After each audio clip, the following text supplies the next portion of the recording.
কি সব মানুষের সাথে কথা বলছো? তোমার সময় কি এতটাই মূল্যহীন? দেখেন না ওর কপাল কত ভালো, শুধু কপালে হাজার হাজার হাজার হাজার কোটি টাকা আসতেছে। অনেকবারে বলেন তার স্ত্রীকে একদল মাস্তান কিডন্যাপ করছে। ও নিজের টাকা দিয়ে সব কিছু উল্টা পাল্টা ভাড়া করছে, কিডন্যাপ করেছে। অনেক ভাই আপারে কিডন্যাপ করতে গেছে। অনেক ব্যথা লাগতেছে রে। আমার হাজবেন্ড কোথায়? তোমার এ কি অবস্থা? আমি অভিযোগ তোলার ব্যবস্থা করছি, আপনি ওকে ছাড়ার প্রস্তুতি নিন। আর একটু সহ্য করো, আমি তোমাকে এখান থেকে বের করবই। আপনার কপালও ভাই, এক বউ যাইতেছে আরেক বউর কাছে আপনার নামে অভিযোগ তুলে নেওয়ার জন্য।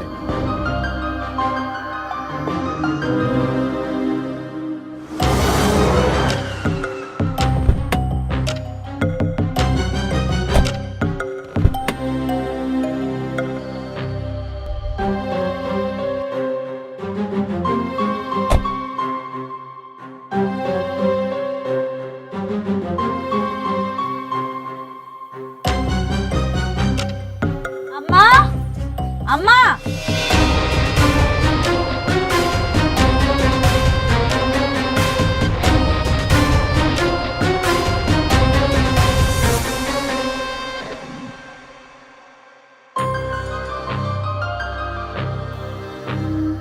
বাহ বাহ বাহ বাহ বাহ, হেব্বি তো। গরিবের ঘরে হাতির পাড়া, বাহ। তা কি মনে করে আপনারা আমার বাড়িতে চলে আসলেন শুনি? আসতে বাধ্য হলাম। কেন করছো তুমি এসব? কি চাও? একজন কিডন্যাপারের লগের থেকে ভালো আর কি করা যায়? আমি যাই না বুঝে মামলাটা করছি। ওর জন্য উপযুক্ত জায়গা হলো পুলিশ আর থানা। তুমি কিভাবে ভাবলে অনেক তোমাকে কিডন্যাপ করবে? কে বলেছে তোমাকে এসব? যারা করাইছে তারাই কইছে। আমি আমার সন্তানের নিরাপত্তা চাই। আমার সন্তান পৃথিবীতে আইব না, এর নিরাপত্তা দিব কি? তুমি আমাকে আর অনেককে আলাদা করার জন্য মামলা করেছো, তাই না?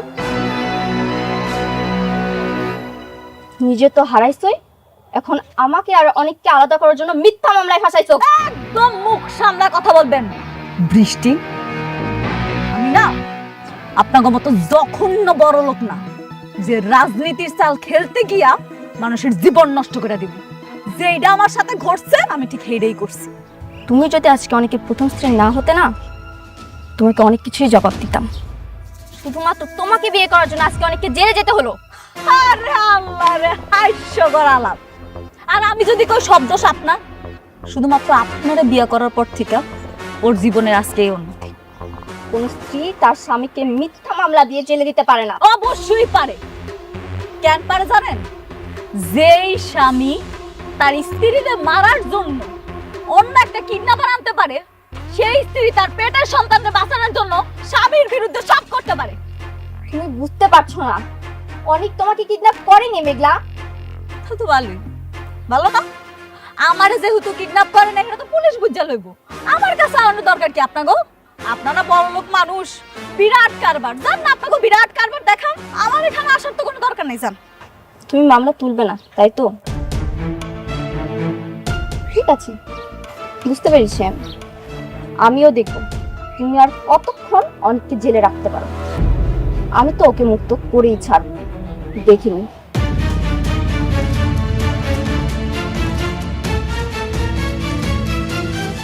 চলো স্যার। আচ্ছা তুমি একটা কাজ করো, তুমি তোমার বাবাকে জানাও, ওনাকে জানালে নিশ্চয়ই কোনো একটা ব্যবস্থা করবে। তুমি ঠিকই বলেছো, বাবাকে জানাতে হবে।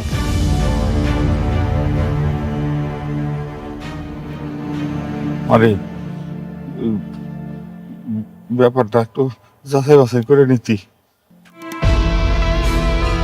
যাচাই বাছাই করার আর কিছু নেই আব্বা। যা ঘটছে তাই রটছে।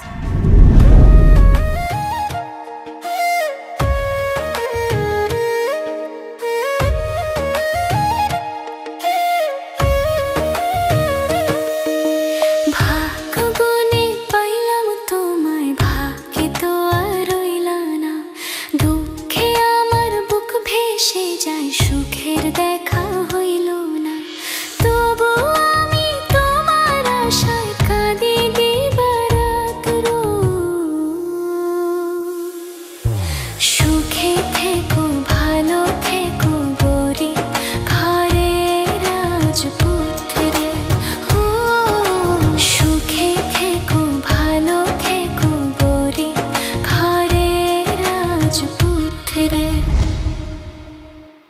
আঙ্কেল, আমি তো হাজার হাজার কোটি টাকার মালিক হয়ে যাচ্ছে।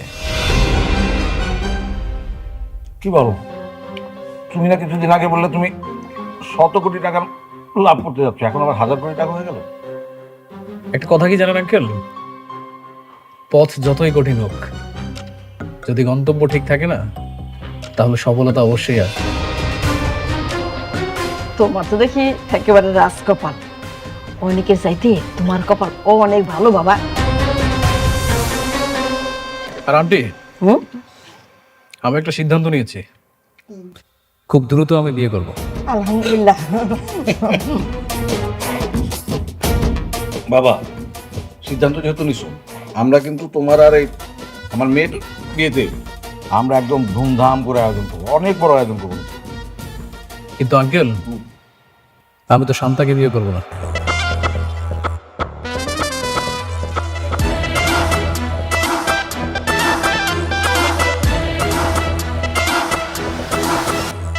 আমি বিয়ে করবো মেঘলাকে, অনিকের স্ত্রী মেঘলা। কি বলছো এসব? আমাকে রেখে ওই বস্তির মেয়েকে বিয়ে করতে যাবে? কাকে বস্তির মেয়ে বলো? মেঘলা হাজার হাজার কোটি টাকার মালিক। তারপর তুমি অনেকের পরে কেন বিয়ে করবে? মানে তোমার সঙ্গে তো কথা ছিল যে তোমার সঙ্গে শান্তার বিয়ে হবে। আমার কপালটাই পোড়া, যাকে বিয়ে করতে চাই সে ওই বস্তির মেঘলাকে বিয়ে করতে চায়। আঙ্কেল, অনেকরে তো শত্রু বানায়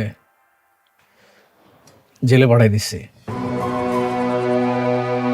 আর এই মুহূর্তে মেঘলাও একা। ওকে যদি আমি বিয়ে করতে পারি, তাহলে হাজার হাজার কোটি টাকার মালিক হয়ে যাব। কিন্তু বাবা, সব সম্পত্তি পাওয়ার পরে তুমি কি আমার মেয়ের বিয়ে করবা? অবশ্যই করব। সম্পত্তি পাওয়ার পর বস্তির মেয়ে বস্তিতে। দেখো রাতুল, আমার ভাতিজারে কিন্তু খুব সাবধানে হ্যান্ডেল করবে। কখন কি করে ফেলবে তার কিন্তু ঠিক নেই। আপনি এটা নিয়ে টেনশন করবেন না, আপনার ভাতিজা আমার কিচ্ছু করতে হবে না। এখন আপনি খোঁজ নিয়ে দেখেন, ওকে পুলিশ এই মুহূর্তে ধরে হয়তো হাড় হাড্ডি ভেঙে দিয়েছে। আপনি কেন রিল্যাক্স।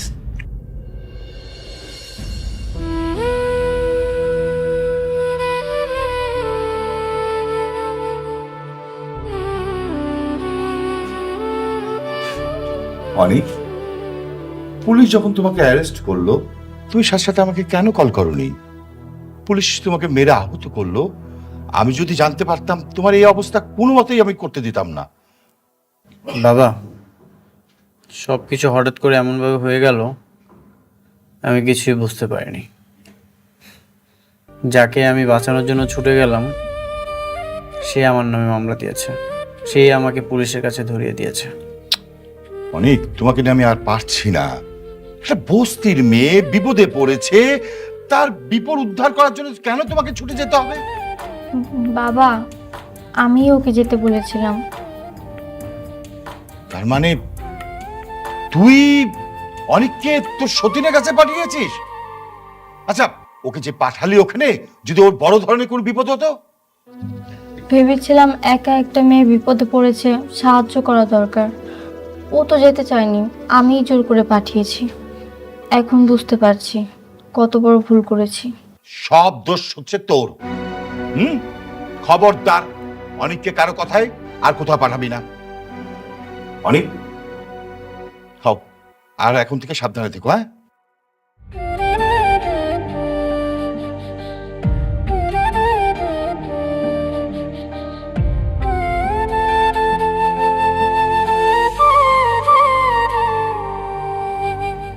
শোন মা, এই থানা পুলিশ মামলা এসব আমাদের জন্য নামা, এগুলি করলে শত্রুতা বাড়ে।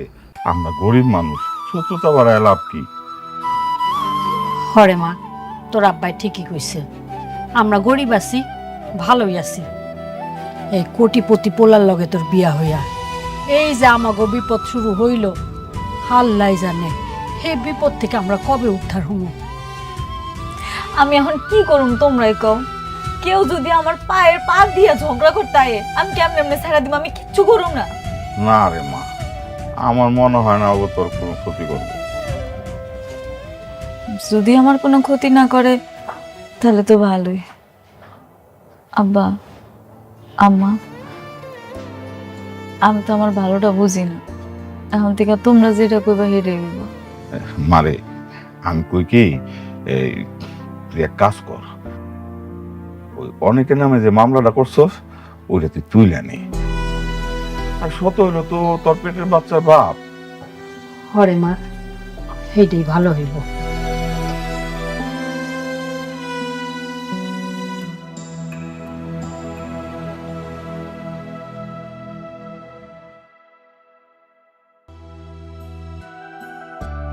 স্যার, আসসালামু আলাইকুম। ওয়ালাইকুম আসসালাম, বসেন। জি বলেন। স্যার, আমি মামলাটা তুলে নিতে চাই, আপনারা ওনারে ছাইড়া দেন। ওনারা তো গত রাতে ছেড়ে দেওয়া হয়েছে, মানে উনি জামিন নিয়ে চলে গেছেন। কি উনি চলে গেছে? হ্যাঁ চলে গেছেন। আপনি যদি মামলা তুলে নিতে চান তাহলে তো খুব ভালোই হয়, কেস ফাইলটা ক্লোজ করে দেওয়া যাবে।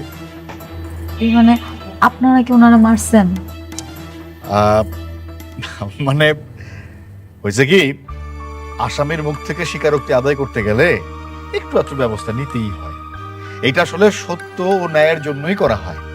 খুব বেশি মারছেন? না, খুব বেশি না, অল্পই। আপনারা ওনারা কেন মারছেন? আমি তো আর মারতে বলি নাই, শুধু শুধু একটা লোক কষ্ট পাইলো না। আপনি বলেন নাই ঠিক আছে, কিন্তু ওই যে আপনার সাথে যিনি আসছিলেন রাতুল সাহেব, উনি তো যাওয়ার সময় ইশারায় আমারে দেখাই দিয়ে গেলেন যেন একটা উত্তম মাধ্যম দিই। এই জন্যই তো গায়ে হাত তুলতে হইল। কাজটা আপনারা মোটেও ঠিক করেন। আজও বুঝো জাহিদ, এদের নিয়ে আর পারি না। কখন যে কি বলে তার কোনো ঠিক নাই। এদের কথা মতো কাজ করলেও বিপদ, না করলেও বিপদ।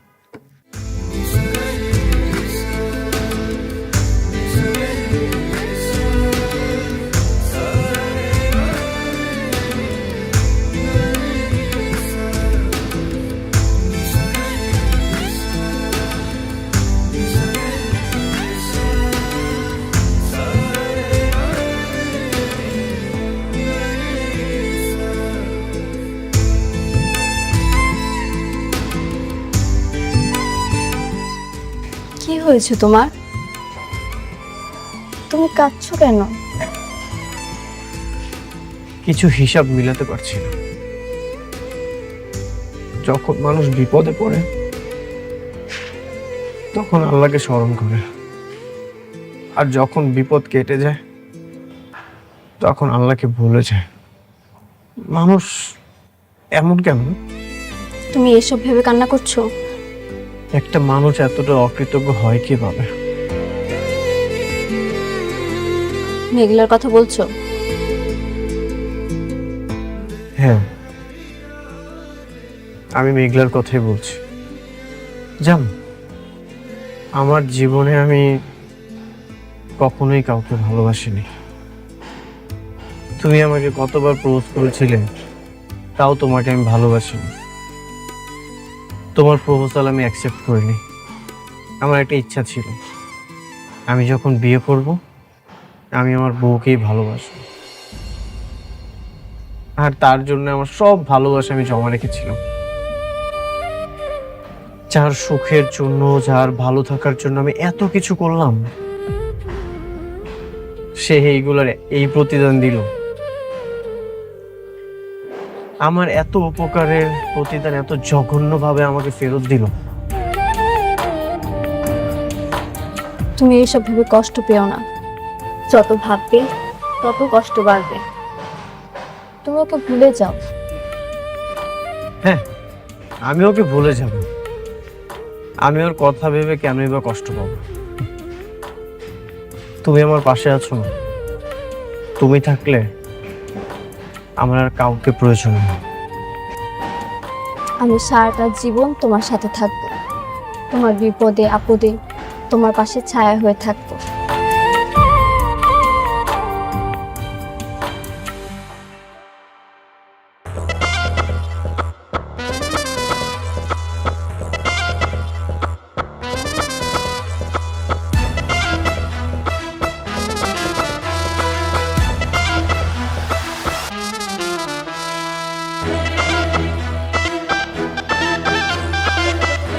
আন্টি, আঙ্কেল, এই যে দেখেন বাজার থেকে আপনাদের জন্য টাটকা টাটকা মাছ আর সবজি নিয়ে আসছি। ভাবি, আসসালামু আলাইকুম, কেমন আছেন? আপনার শরীরটা ভালো আছে তো? আপনি আপনি এখানে কেন আইছেন? এই যে আপনার জন্য বাজার নিয়ে আসছি ভাবি। এই যে দেখেন আয়রন এবং পুষ্টিযুক্ত খাবার নিয়ে আসছি আপনার জন্য। এখন তো আপনার অনেক ভালো ভালো খাবার খাওয়া দরকার। আন্টি নেন, রাখেন। আরে রাখেন, এইটা রান্না করেন, অনেক মজা আছে, সেই স্বাদ কিন্তু। একদম টাটকা মাছ, টাটকা সবজি। জানেন ভাবি, আমি না কালকে সারা রাত ঘুমাইতে পারিনি, পুরো ছটফট ছটফট করতে করতে আমার রাতটা চলে গেছে। কালকে একটা কি বিপদ না গেল আপনার উপর দিয়ে। আমার না কি মনে হয় জানেন ভাবি, মাঝে মাঝে মনে হয় যে সব কিছু ছাইড়া দিই, ছাইড়া দিয়ে আসা আপনার বডিগার্ড হয়ে থাকি। আমার কোনো বডিগার্ড লাগবে না। কি বলেন ভাবি? আপনার বডিগার্ড না লাগুক, কিন্তু একটা দায়িত্ববান লোক তো আপনার পাশে থাকা দরকার। এই যে দেখেন আপনার বাবা অসুস্থ, আপনি নিজে মা হতে চলছেন, আপনার চারপাশে শুধু বিপদ আর বিপদ। এই মুহূর্তে আপনার একটা দায়িত্ববান লোক থাকা খুবই জরুরি দরকার। এই জন্য আমি বলতেছি আপনার আমি দায়িত্ব নিতে চাই। না, আমার লাগবে না তো, আমার কারো লাগবে না। আমি কাউরে বিশ্বাস করতে পারি না, আপনি বুঝেন না? এই যে ভাবি, আপনি একজন বেইমানি করছে, তার কথা এখন আমাদের সবাইরে দোষারোপ করতেছে। শুনেন, উনি হচ্ছে একটা সব থেকে বড় বেইমান। এই জন্যই তো আমি অনিকের সাথে বেইমানি করছি। অনিক এখন আপনারও শত্রু, আমারও শত্রু। আপনিও যে কেমন মানুষ এটা আমি খুব ভালো করে জানি। জানেন না ভাবি, এটা জানতে হলে জানার একটা মন থাকা দরকার। শুনেন, আমি খুবই একটা ভালো মানুষ, আর আমি সবসময় আপনার ভালো চাই। এই জন্য তো আপনার দায়িত্ব নিতে চাই। অনিকের মতো বেইমানি আমি আপনার সাথে করবো না। আপনি যান, ভালোই ভালোই সুন্দর করে কইতেছি, আপনি কিন্তু সুন্দর করে চলে যান। আপনার কোনো কথা শোনার বিন্দু মাত্র রুচি এখন আর আমার নাই। যান। আমিও চাই না ভাবি আপনার এই মুহূর্তে আপনার এমন কথা বলে যাতে আপনি রাগ হয়ে যান। যাই, কিন্তু আবার আসবো। যাওয়ার আগে একটা কথা বলে যাই ভাবি, আপনি আপনার কোম্পানির দায়িত্বটা ছাইড়েন না। এই মুহূর্তে আপনার ক্ষমতা থাকা দরকার। না, দরকার নেই, আমার কোনো ক্ষমতার দরকার নেই। কেন দরকার নেই জানেন? আপনাকে মতন আমি লুবি না, আমি একাই অনেক ভালো আছি, আমার কোটি টাকার প্রয়োজন নাই। ভাবি, আপনি ভালো মানুষ, কিন্তু অনেক কিন্তু একটা বেইমান। ও কখন কোথায় কি চাল চালবে আপনি কিন্তু নিজেও কল্পনা করতে হবে। আপনি কি যাইবেন এখান থেকে? যান কইতাছি। ভাবি, এইটা প্রতিবাদ করতে গেলেও আপনার কিন্তু ক্ষমতার দরকার আছে, এই কথাটা আমার মনে রাখেন।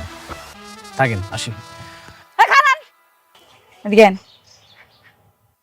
আম্মা, ওনার এই জিনিসপত্র এটি দিয়া দাও।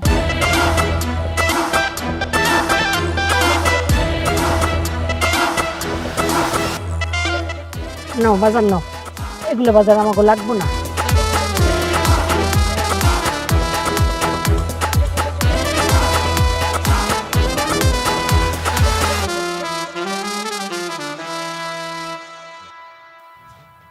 মারে, আমার মনে হয় পোলাটা একটা কথা কিন্তু ঠিকই কইছে, তুই কোম্পানিটা ছাড়িস না।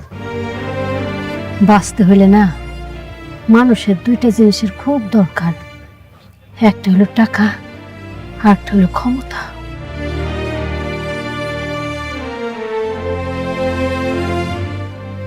তোমরা ঠিকই কইছো, আমার আরো শক্ত হইতে হইব। এখন থেকে তোমরা যা কইবা আমি তাই করব। আমি অফিসে যাবো। আম্মা, আমা তাই কর।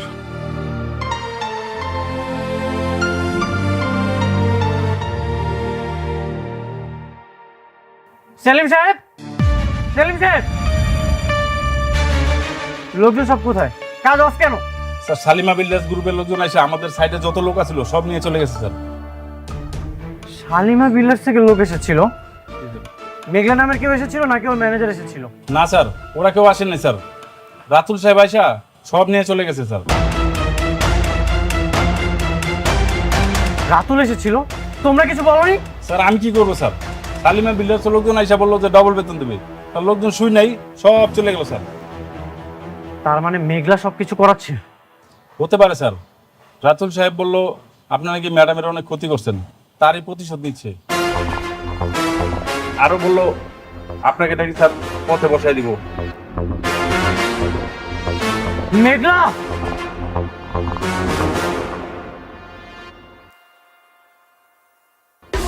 কোথায় যাচ্ছেন? অনুমতি ছাড়া যাওয়া যাবে না। আমি মেঘলার সাথে দেখা করতে চাই। না, অনুমতি ছাড়া যাওয়া যাবে না। আমার কোনো অনুমতির প্রয়োজন নেই। আপনি কি রুলস মানেন না? আপনি সবাই এদিকে সরেন। এই বডিগার্ড ধরেন তো নাকি? আমাকে ছাড়ো, আমি ওর সাথে দেখা করতে চাই।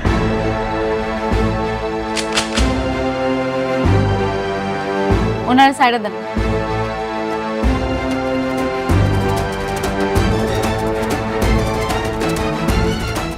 আজ আমার এমন দিন আসলো, তোমার বডিগার্ড আমার কপালে বন্দুক ঠেকিয়েছে। আপনারা যান। আমার জীবনে তোমার মতো অকৃতজ্ঞ মানুষ আমি খুবই কম দেখেছি। তোমার এত টাকার অহংকার হয়ে গেছে, তুমি এখন আমার পিছনে লেগেছো। কি কি করছি আমি? কি কারণে সেইটা বলো। তোমাকে আমি বাঁচাতে গেলাম আর তুমি আমাকে পুলিশ দিয়ে মার খাওয়ালে। যেই প্রজেক্টটা আমার পাওয়ার কথা ছিল সেটা তুমি রাতুলকে দিয়ে দিয়েছো। অন্যের সন্তান গর্ভে নিয়ে সেই সন্তানের জন্য তুমি আবার আমার নামে মামলাও করেছো। কেন মেঘলা, আমি কি করেছি? তোমার বাবার জীবনটা আমি বাঁচাতে গেলাম, সেটার জন্যই তো আমি আরেকটা বিয়ে করেছি। এটা কি আমার অপরাধ ছিল? তুমি আমার সাথে এত কিছু করেছো, আমি কিছুরই প্রতিবাদ করিনি, কিন্তু এগুলো কেন করছো তুমি? কিন্তু আমি তো তোমার আর কিছুই বলতে হবে না। তুমি আমার এত ক্ষতি করছো, তারপরে তো আমি কিছু করিনি। শেষমেশ তুমি আমার কাজটা বন্ধ করেছো। তুমি আমার সাইট বন্ধ করে আমার শ্রমিক নিয়ে গেছো, তাদেরকে তুমি দ্বিগুণ বেতন পর্যন্ত দিয়েছো। কেন করেছো এইসব? আপনার লোক নিয়েছে মানে? হ্যাঁ, আমার প্রজেক্টের সব শ্রমিক আপনারা নিয়ে গেছেন, আবার তাদেরকে দ্বিগুণ টাকার লোভও দেখিয়েছেন। কেন? দেশে কি আর কোনো শ্রমিক ছিল না? কই, আমরা তো কিছু জানি না। আপনারা না জানলেও মেঘলা সবই জানে। ও খুব ভালো মতোই জানে আমার কিভাবে ও ক্ষতি করতে চায়। একটা কথা মনে রেখো মেঘলা, সময় কিন্তু পরিবর্তন হয়। ঘড়ির কাঁটা স্থির থাকে না, সময় পরিবর্তন হবেই।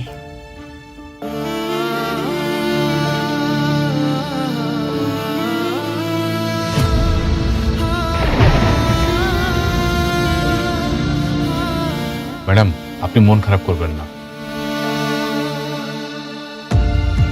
ম্যানেজার আঙ্কেল, আমাদের কাজের জন্য ওনার লোকজন আনতে বলছে কি? আমি বলছি? আমি তো বলি নাই। ম্যাডাম, ওই কাজটা তো আমরা রাতুল সাহেবকে দিয়েছি। রাতুল সাহেব কোথেকে লোক আনছে সেটা তো আমরা জানি না। তাহলে আপনি একটা কাজ করেন, রাতুল সাহেবের বইলা দেন উনার এখান থেকে যাতে কোনো লোক নিয়ে আসা কাজ না করায়। জি ম্যাডাম, আমি এখনই রাতুল সাহেবকে ফোন করে দিচ্ছি। হে আল্লাহ, আমার জীবনটা তুমি আগের মতো কইরা দাও না।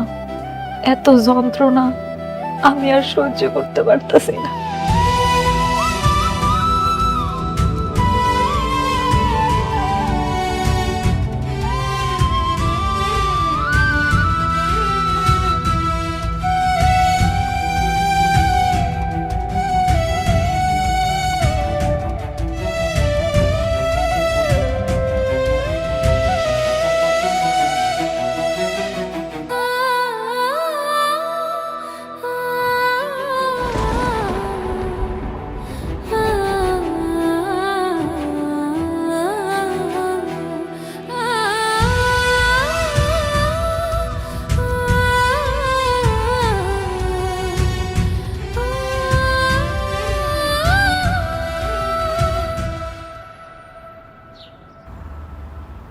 আপনার বাচ্চার বাবা যদি সত্যি সত্যি আপনার স্বামী হয়, তাহলে ডিএনএ রিপোর্ট আলাদা হলো কিভাবে?